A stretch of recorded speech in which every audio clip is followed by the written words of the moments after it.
Hey, happy Cinco de Mayo. Hey, I'm your man, Rod Love. Welcome to the sit down. Sister Wynn, how you doing this evening? I'm doing well. What about yourself? Hey, I'm doing fine. I'm doing fine. Right. Hey, Doc Polite, how you doing this evening, brother? I'm doing good. I'm doing excellent. Hey, man, I just mentioned happy Cinco de Mayo. You had on a nice brim, and then you go and start the show and take it off, huh? Yeah, it's not ready for prime time. Oh, it's not ready for prime time? Oh, so he was just showing Oh, up. he's just I tell you, it's in the process of being distressed. So, see, the edges of it, I got to get those pressed out and put some blocking on it and everything to make it really. Well, it looks good from It where we're does. sitting, man. It looks It good from does. where we're sitting. Hey, those of you Like, who are joining the sit down takes place every Monday from 6. Sometimes we say from 6 to 6:45, but let Doc and Sister Wynn start going at it. We, we can run, we can run over. we jump on and we jump in, right? Yeah, Yes, sir. absolutely, absolutely. Yeah. Hey, for those of you, we want you to really tune in because we're going to change gears for this show, and we're looking at doing this probably for the next 4 or 5 shows to look at how we can get our arms around it. Mhm. But what you're going to see tonight isn't something that you are going to would have expected to see. Tonight, we're going to bring something into your homes that is not comfortable to address, but it's a reality, and this is something that deals with young people. And if you have a teenager that's in your home, we would recommend that you pull them closer to, if you're looking at us on your phone or your iPad, here's something that I think is going to bring a great deal of value to your life tonight, but it's going to bring you a hell of a lot of heartbreak too. Yes. So, Absolutely. so with that, let me just kind of prime us up. Um, Doc Polite and Sister Wynn and I, we were talking about the 3 yards. And when you say 3 yards, some people are thinking about yards in measurement. Yes. We're not talking about yards in measurement. Um, when I was in college and also high school, I ran track. Mhm. And I'm familiar with passing the baton, but I will start us off because it's 3 yards that we're going to talk about tonight. Okay. Okay. And I'm going to start us off and I'm going to just introduce and I'm going to ask my co host, let's be real succinct and hit these 3 yards. And the first yard that I'm going to talk about is the yard of the home. Mhm. Focus on that because that's going to come back to you. The yard of the home. And Sister Wynn, what's the other yard that we have? We got the 3 yards. The next yard is your prison yard where you don't want to end up. No child needs to end up here, but that's a yard. That's the second yard. And those are two realities. Mhm. Hey Doc, will you give everybody that third yard?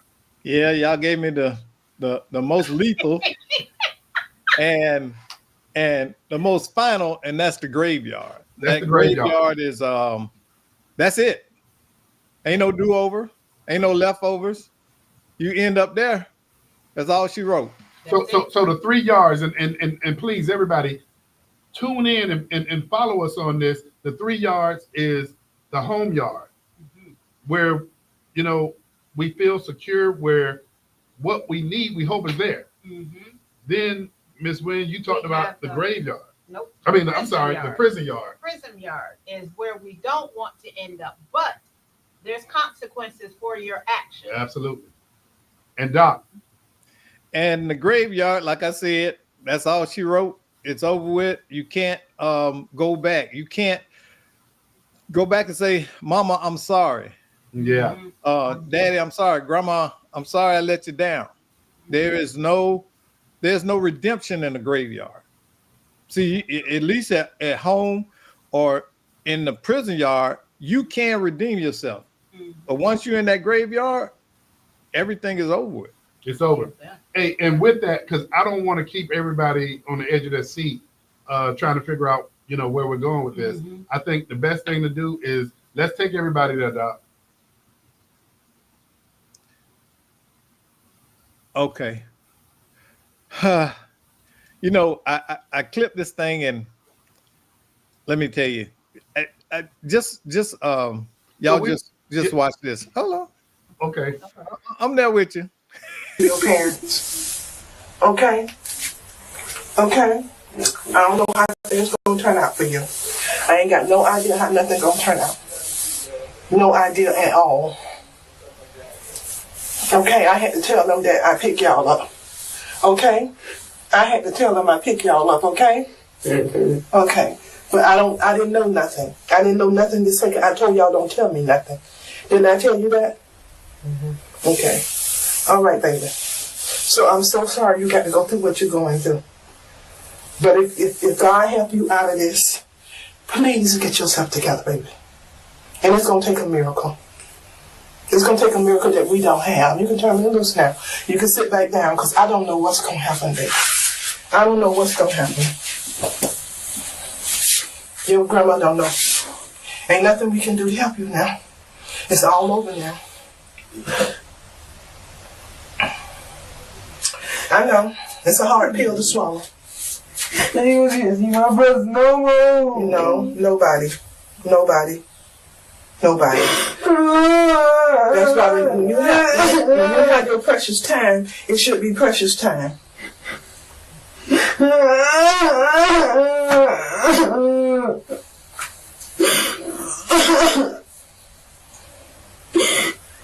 I didn't get to get that girl right yet.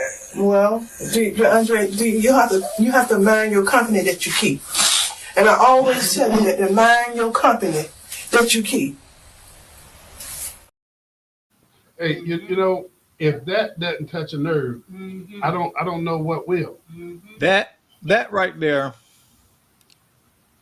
your heart goes out to not just the grandmama and the family, but that young man too, because too often kids are clueless in many sense, and they think that when we adults are trying to intervene, slow them down, or redirect them, it's because somehow we don't want them to be who they are.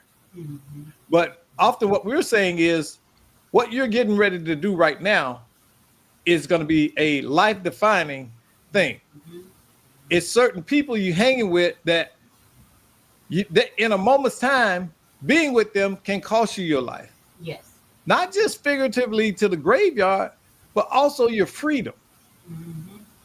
And this is that. I mean, that's what she's saying.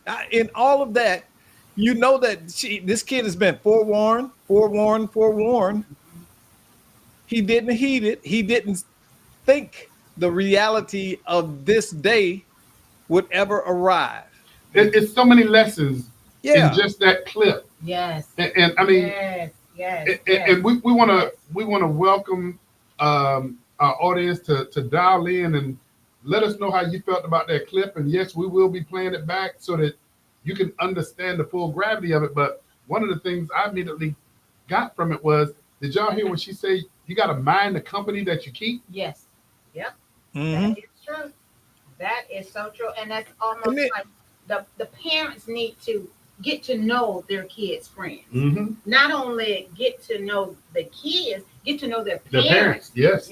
You know, growing up, we wasn't able to go to everybody's house. You know, your parents had to almost like bet them before you can go. And even if they did bet them, there were still times, no, they can come to our house, but you know, you don't know who's in and out of someone else's house. But how do we get here? Think about it. Now we are in a time where most people with children younger than 18 at home are dealing with these three outcomes. Possibility, very real. Even if you're a parent that's involved, okay, and circumstances like the young man that stabbed the other boy. By all accounts, they are both from middle class families, okay, doing very well.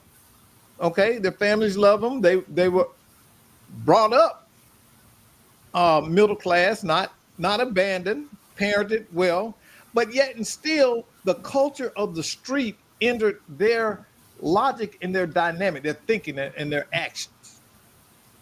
Okay, for them to roll out and fight and it become deadly. When I was growing up, and yeah, I'm telling my age, you fist fall.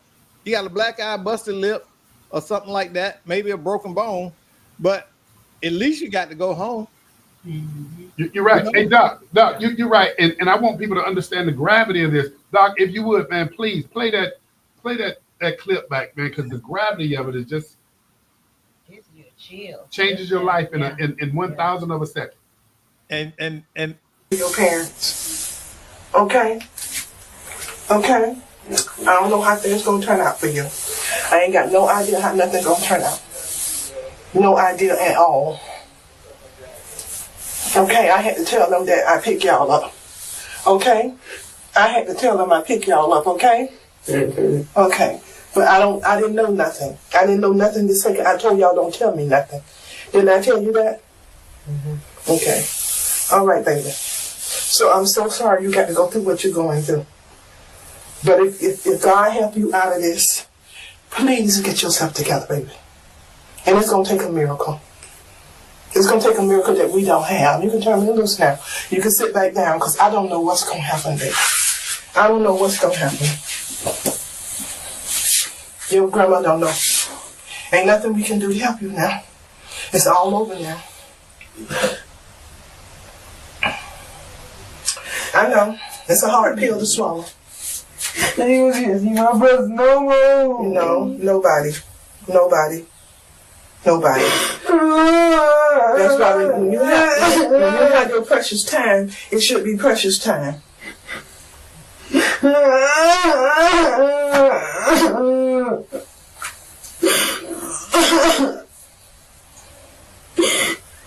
I didn't get to see Gina grow up yet. Well, Andre, you have to mind your company that you keep. And I always tell you that to mind your company that you keep. Hey, and you know what? And I guess to frame this up a little bit more, we're assuming, and I'm going to put it out there, we're assuming that this young man has unfortunately been part of something that took place that what could be a tragedy as it relates to somebody else's life. well, you can hear the hopelessness in the grandmother's voice. Yes. I mean, you literally can hear her. She's just as lost. She doesn't know what to tell him. She has no comforting words, no words of encouragement, because she understands how grave this situation. She uses the word. She used the word God. She used the word miracle. And Doc, what else? What else did you hear in her voice, Doc? I hear anguish. Like, you know, if we had did something different with him, if we had a good thing. Now, something I caught on too, and this is what I want to say it right, but she said, "Mind the company you keep," and often you hear parents allude to that, but sometimes their child is the company that's being kept. You understand? So you can't always say it's the company you keep. You can say it's circumstances, but it's almost like she's alluding that the responsibility was elsewhere. But what if he's the ringleader? Right. You get what I'm saying? Right. When you start that at home, when they know right and wrong from home, and you show them what the consequences are gonna be, they making an informed decision. You see what I'm saying? It's not like you didn't tell them, you didn't teach them. Yeah.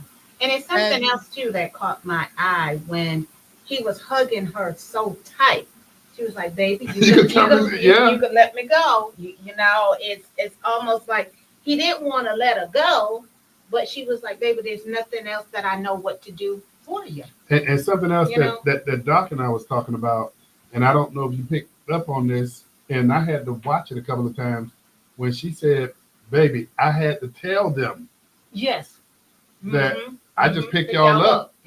And then she said something else that stuck out. She said, I told y'all, don't tell me nothing. Nothing. Yep. Yep. Because You know, because in her mind, that's she hey, thinking that's what whatever kids they do. Tell her, she gonna have to repeat it. Well, here's what kids do. Kids will twist their story to make themselves not responsible. You understand what I'm saying? And in telling her that, she can only repeat what she's being told.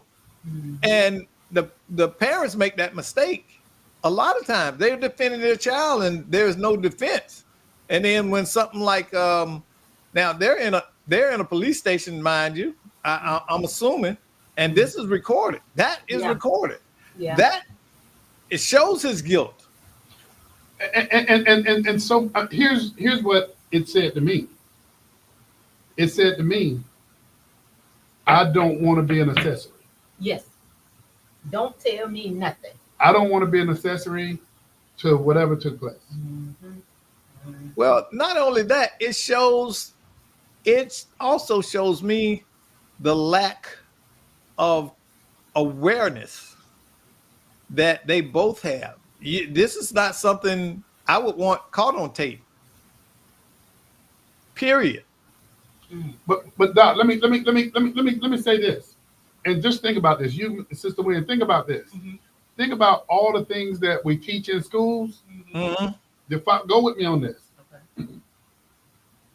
Because when I look at some of the situations that we're dealing with, and for me, when we look at communities that we have a high rate of referrals from SROs, when we look at communities where we have a high rate of referrals dealing with delinquency, when we look at communities that we have a high rate of calls for service from law enforcement, I believe what we're doing tonight should be done in the schools on a regular basis to show young people that here's your warning. Here's your warning that you need to make better decisions because your life can change in the blink of an eye. And with your chest out. Listen, can I interject some reality to this conversation? We having a real conversation about this, okay? And here's the thing.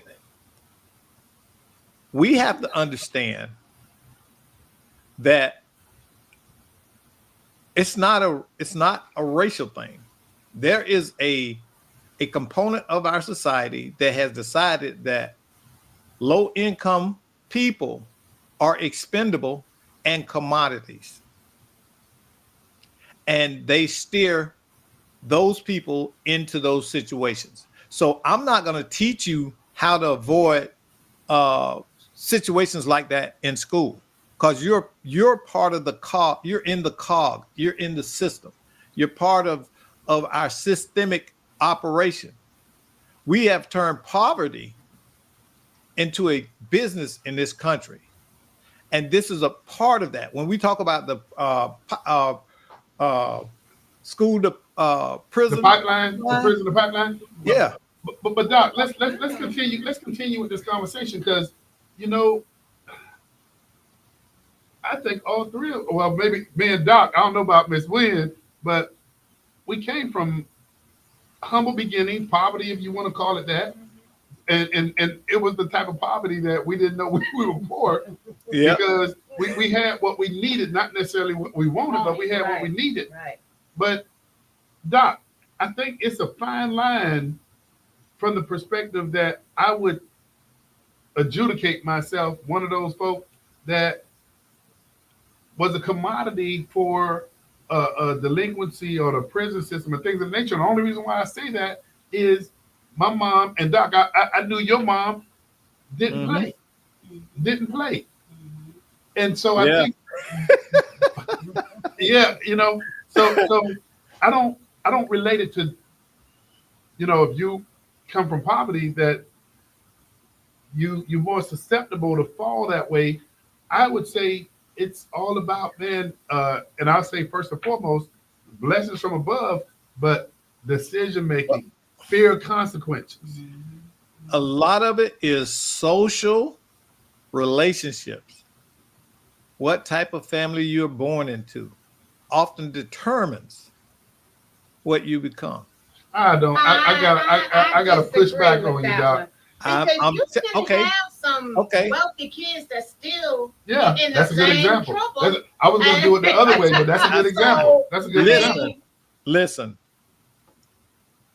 Think beyond what I'm just saying about the family, because circumstance, you can live in a certain neighborhood, and because of what you're exposed to there in relation to what goes on, whether you're allowed to see that stuff and not have it explained to you, can impact your choices.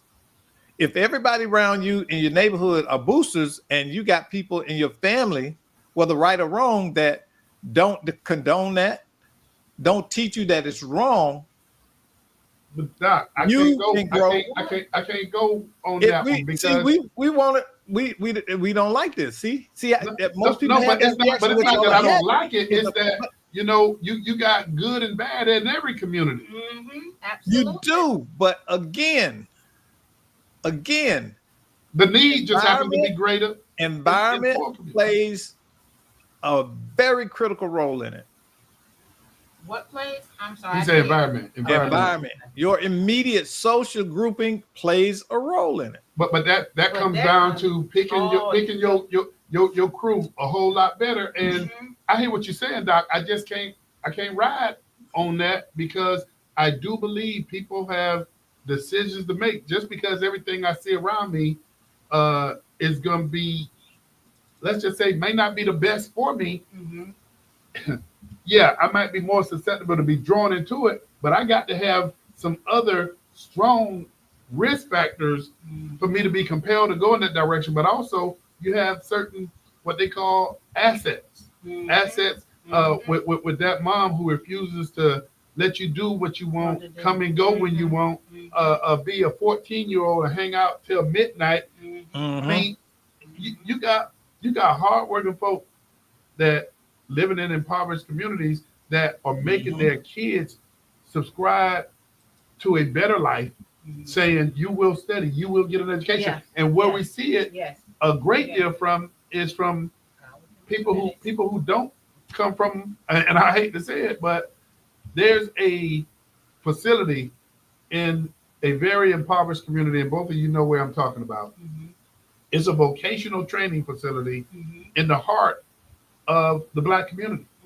And the majority of the people who go to that facility to seek a better life don't look like us. Nope. And see, now in the instance where you do have those kids that are in good families, right? Where they do everything right, they go to church, they pray together, they do all that stuff. What happened? Why did those kids turn out bad? Why did those kids go to jail? I'm not going to say that it was any other predetermined risk factor, Doc, because you got folk that come from well-off-to-do families that fall into the same traps. Many times, and this is part of parenting too. My grandmother used to say, "Oh,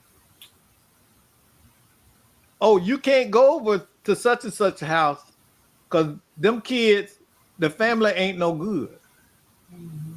Okay. Now, if you said that, man, you probably get murdered by somebody for saying that.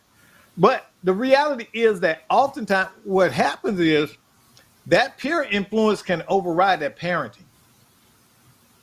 Well, that's almost and that's a lot of times that's how you get kids in certain social groupings, and you wonder, well, why did they go and do this? I got a relative, he's dead now, but I got a relative that this guy, he went to Jones, heck of a basketball player.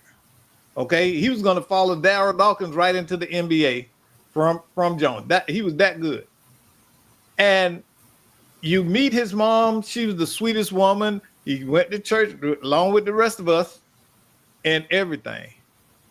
But he got out there and hit the friends. Them friends got to him, and he was hanging out, drinking liquor and weed and all that stuff. Okay.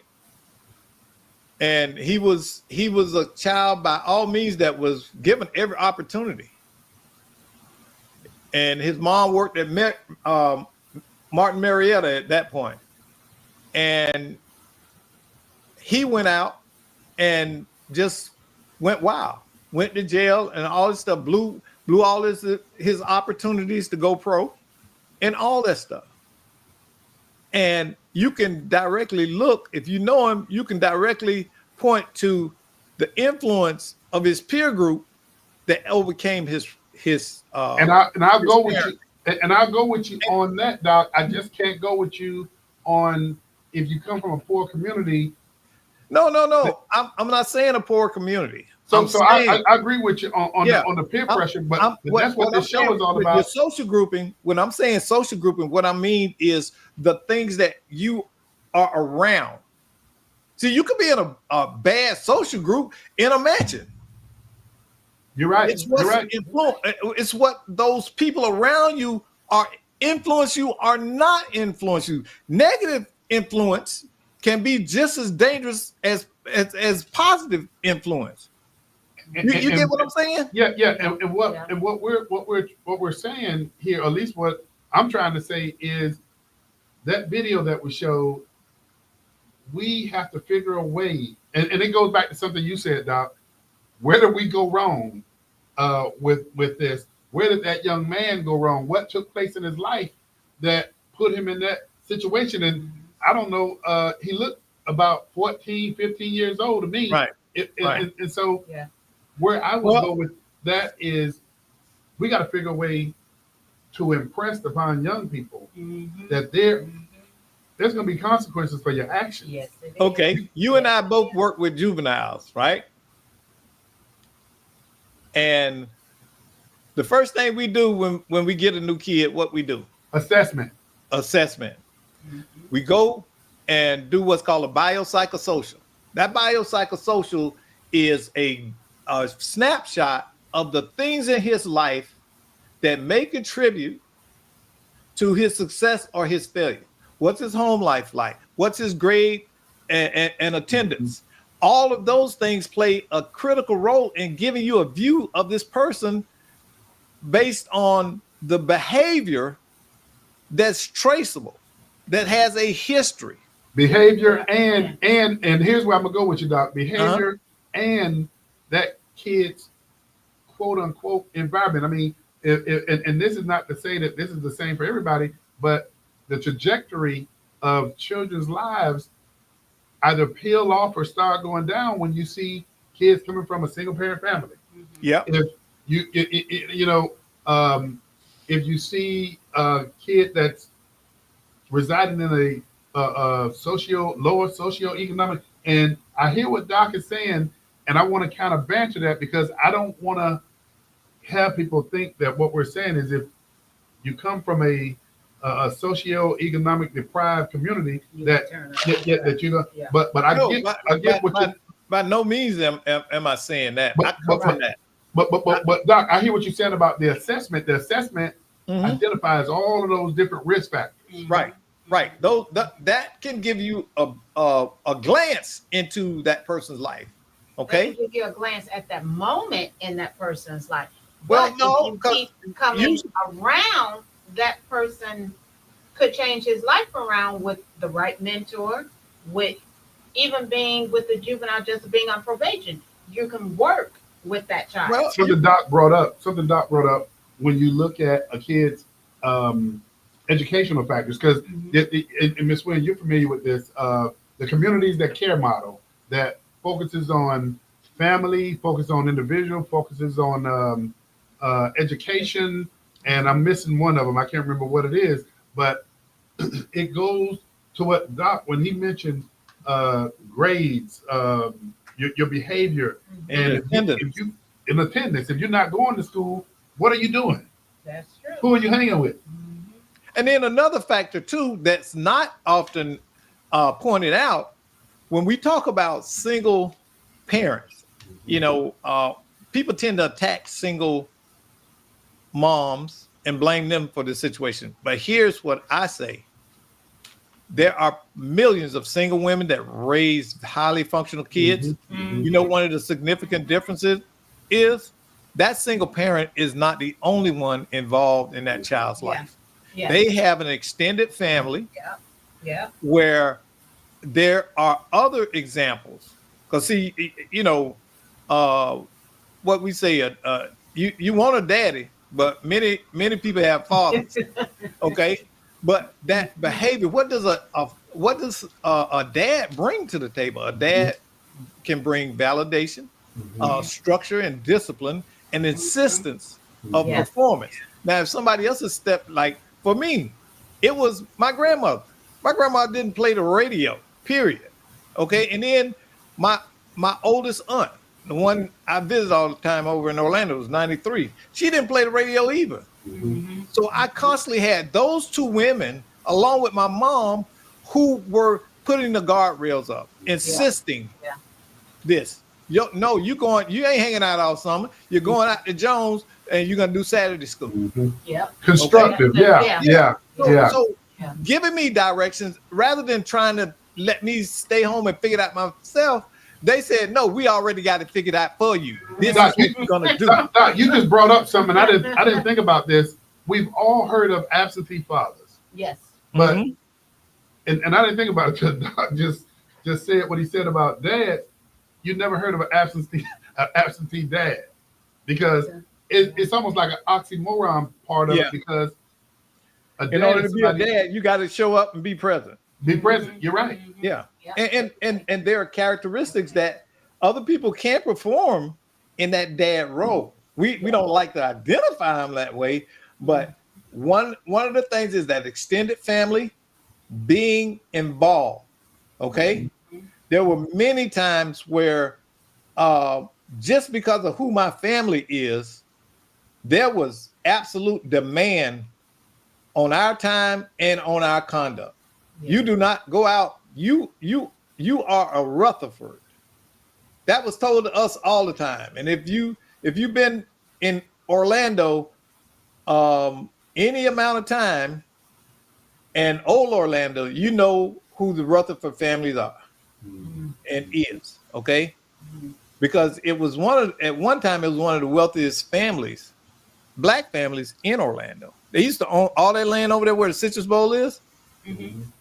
And where that all the way back to where that Lincoln dealer is, right there, all that Rock Lake, all of that at one time belonged to the Rutherford family. So we had an expectation. People went to college. We had an expectation on us, okay, and we modeled that. The worst thing I wanted to do as a child was embarrass my family, especially my grandmother. And so when you have those guidelines, see that structure, I'm telling you, discipline is love. Discipline is the most powerful love you can give anybody. Saying, I'm going to structure this because I love you too much to see you fall to the wayside.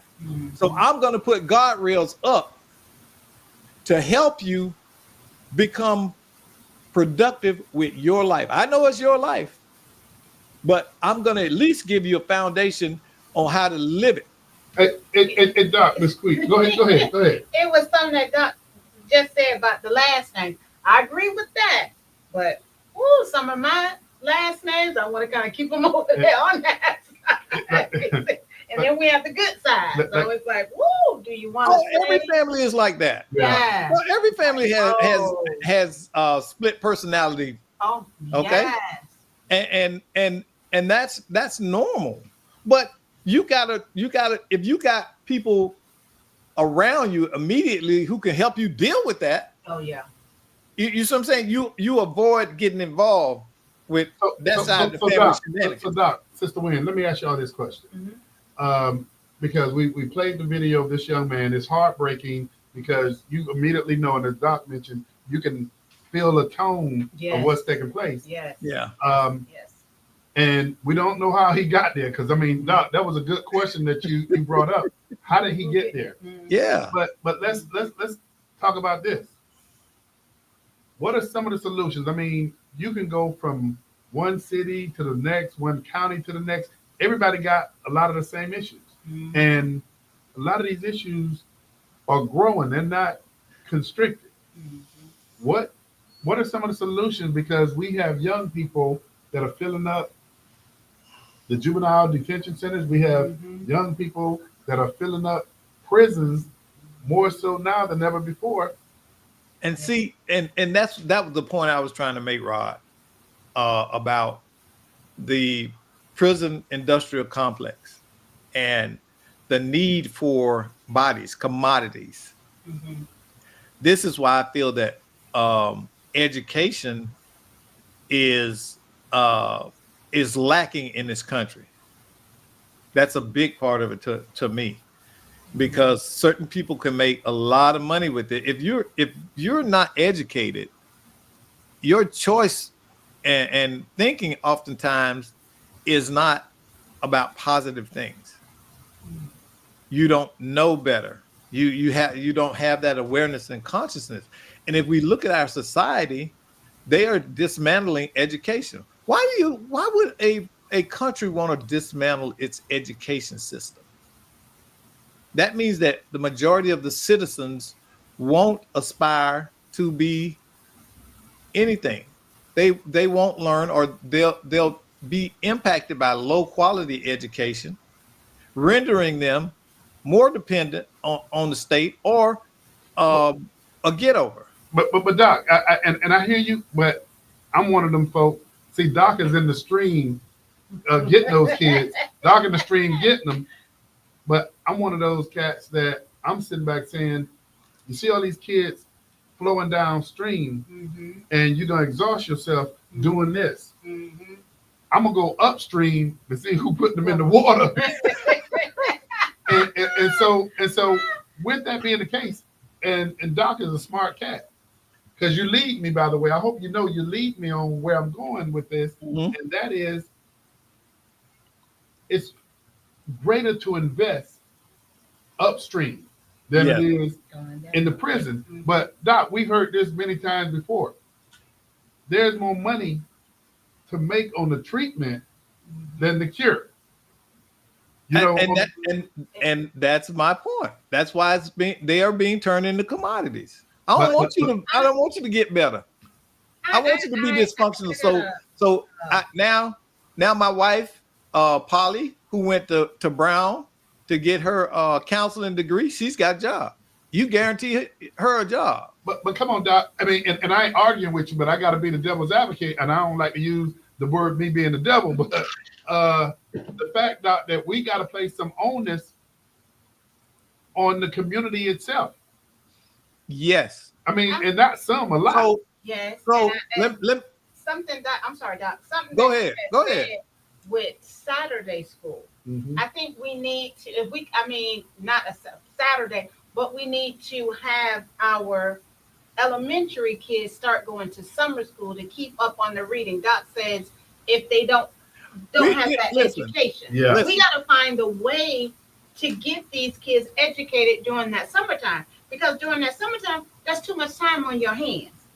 Research out there that says if a kid is not reading at grade level in the third grade, the trajectory of their life starts going down. They may be in this prison yard. Do you know what most kids in other countries do first? The first lessons they get when they start going to school, the first couple of years, you know what they learn? What's that? Socialization. They learn how to get along with other people and how to serve their community. Okay? That's what they learn first. When you go to Japan, you go to China, and throughout Asia, there are no janitors in the schools. So they have to service their own school. That's right. Hey, Doc, right. When you were growing up, and Miss Wynn, I'm gonna ask you the same question. Did y'all go to was summer school available year round? I mean, and not year round. I'm sorry, not year round. Was summer school available to everybody? Yes. Yes, it was. Whether you flunked that or not, you could go to some school if you wanted to. Yes. Now they don't do that. Correct. My oldest two daughters, they went to summer school every year, even if they didn't have to go. They were going. It was, and I mean, my mom had us at summer school. I didn't know that it was really no summer school because we went to school year round. Yeah. And I there's think not, we need listen, to start that back. I mean, I feel you need to be in summer school, whether you're failing or not, because that keeps you on top of your learning skill. And if you don't go to summer school, we provide tutoring service here at Florida Economic Consortium. So you could please give us a call at area code 407-494-2406. Good Ask plug, for Miss your Wayne. freedom fee. Good plug. You segue right into it. Yeah, see, that was a good plug. That was a good plug. Ain't nothing wrong with ringing your own bell. You're right, but you know, summer school, and I don't know, you know how it was in Central Florida, and you grew up in New York, but if you got enough summer school credits, you could actually get promoted a grade. Yes, sir. Yeah. Yes, sir. Mhm. Yes, sir. Yes. And you know, we see these things, but I always think about longitudinal results, and that's long term.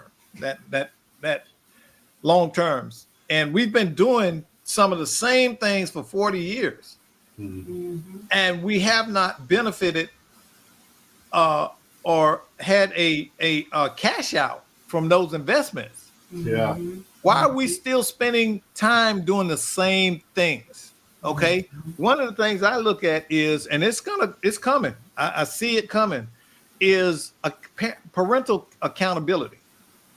Around the country, you see it taking place. Yeah, it's going to change, because one of the things that people are realizing now is that, hey, you're responsible for what this kid becomes in society. And if you're raising a menace, you're gonna be punished for raising a menace. So that's coming. You're gonna see more and more parents who actually go to prison and go to jail behind raising monsters. Those parents who show, I mean, in my opinion, and Attorney Greg Jackson he's the legal mind, but I think we're seeing those parents who show willful neglect. Those are the ones who are being held accountable. And think about this: a minor can't sign a contract, and a parent is accountable for those kids' actions while they're minor. So it splits both ways. Isn't it something out now? If the kid missed so many days, the parent and the kids have to go to the school board or something. It's a truancy, and I think with Florida, it's about if you miss 12 days per semester, then it should trigger a truancy referral, where I guess the school board engages the family to see why a kid has been absent so many times. Do y'all know why there are counselors and social workers? Do y'all understand the basic premises why there are counselors and social workers? So that child can have someone they can talk to, feel comfortable with speaking with. May not be your parent, that you can share. I'm sure Doc will tell us, because I was going to say addressing the psychological need, but Doc wants this to be a quiz. Tell us, Doc. We deal with people who cannot manage their life. That's the bottom line. That's the reality. They don't want us to say that publicly, but I'm retired. I ain't got nothing to worry about. That's what we do, because you have not learned to manage your life. We now have to give you insight to learning to manage your life, your emotional maturity, okay? Your decision making, your critical thinking. A lot of those things, especially when you use CBT, cognitive behavior therapy, thinking, acting, feeling. That's what it's built on. You're making choice. Because you can't manage your life. The court has decided you must come to this program. You can't live your life without drugging yourself and going into an alternate state of consciousness and then doing things that are criminal. So we're going to manage it for you. Hey, Doc, And you know, that's the category I let Doc manage that. I let Doc manage that. But hey, Doc, before we you know, wind this session up, because Doc is going to be co-hosting Let's Talk Nation with me on the next segment, and we're going to roll out with the same thing we rolled in on. Okay. But Doc, let's let people see as we end this segment and get ready for Let's Talk Nation at 7 o'clock. Your parents. Okay? Okay? I don't know how things gonna turn out for you. I ain't got no idea how nothing gonna turn out. No idea at all. Okay, I had to tell them that I pick y'all up. Okay? I had to tell them I pick y'all up, okay? Okay. But I didn't know nothing. I didn't know nothing this second. I told y'all don't tell me nothing. Didn't I tell you that? Okay. All right, baby. So I'm so sorry you got to go through what you're going through. But if God help you out of this, please get yourself together, baby. And it's going to take a miracle. It's going to take a miracle that we don't have. You can turn me loose now. You can sit back down because I don't know what's going to happen, baby. I don't know what's going to happen. Your grandma don't know. Ain't nothing we can do to help you now. It's all over now. I know. It's a hard pill to swallow. You see my brother no more. No, nobody. Nobody. Nobody. That's why when you have your precious time, it should be precious time.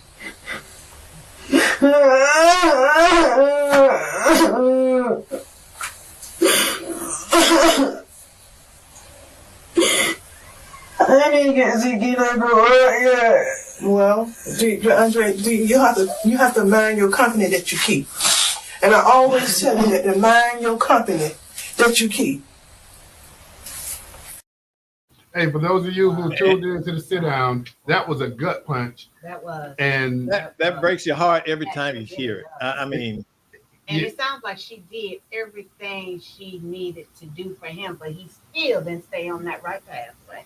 boy, Doc and I are going to pick this up in the next segment, but you can feel what was going on in that room. Sister Wynn, Doc and I got some work to do at the 7 o'clock hour. Okay. And Doc, I don't know how we're going to navigate this thing, man, but for those of you who tuned in to the sit down, the Let's Talk Nation show is going to be opening up with the same segment.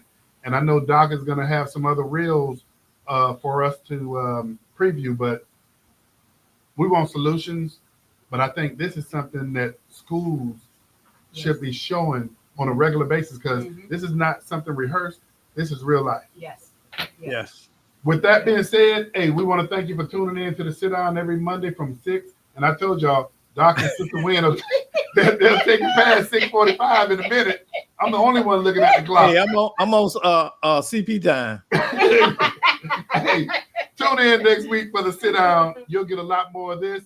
Doc, Sister Wynn, I'll see you next week. All right. Good night. All right.